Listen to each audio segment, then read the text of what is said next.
Hidden in plain sight. The Cluttered Room. This is a story about a woman who opens a hidden object adventure game on her laptop and discovers that the greatest difficulty is not that the clues are hidden, but that her attention is everywhere else. As the clutter on the screen begins to mirror the clutter in her mind, she learns that a miracle may simply be a willingness to look again. Nina opened her laptop, clicked the little treasure chest icon, and launched her favorite hidden object adventure game. A colorful room filled the screen.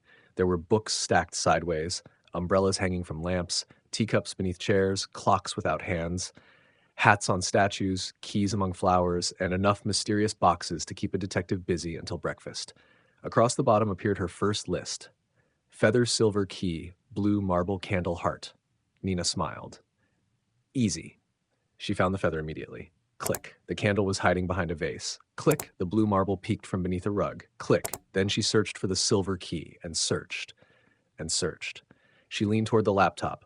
No key. She checked beneath the table. Nothing. Behind the curtain, nothing. Inside the bookshelf, nothing.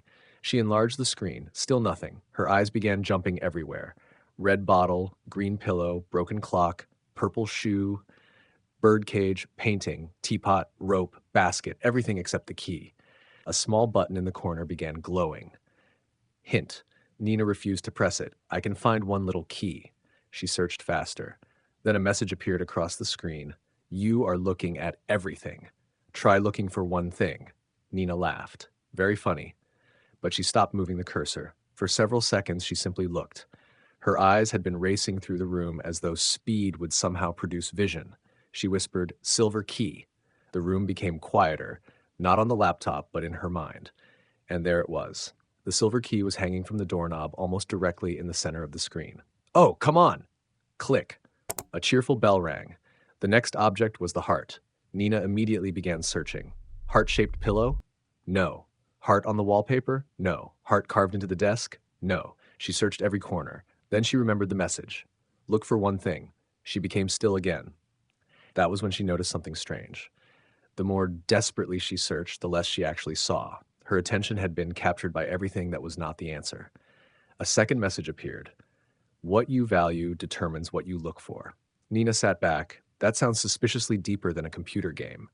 She looked again. This time she stopped naming everything she saw. Chair, clock, lamp, mess, wrong place. Not it. Useless. Instead, she let the whole picture be there without deciding what mattered. Gradually, the crowded room seemed less crowded. Then she saw the heart. It was formed by the curved handles of two ordinary teacups sitting beside each other.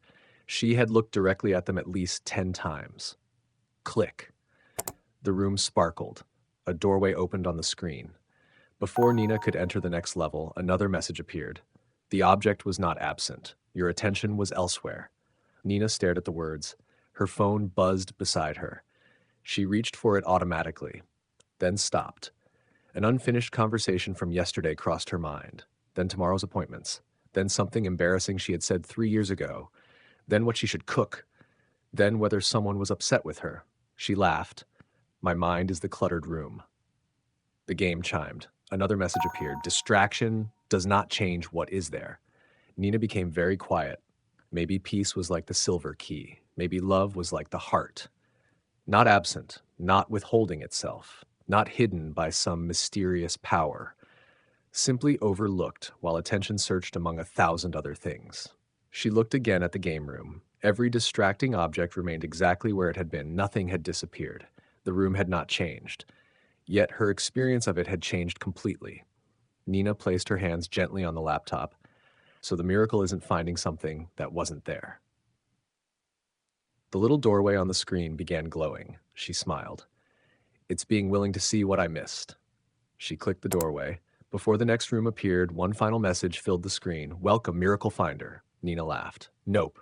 She pointed at the screen, Miracle Noticer, and clicked Continue. May we sing, rest, and dance our way home together.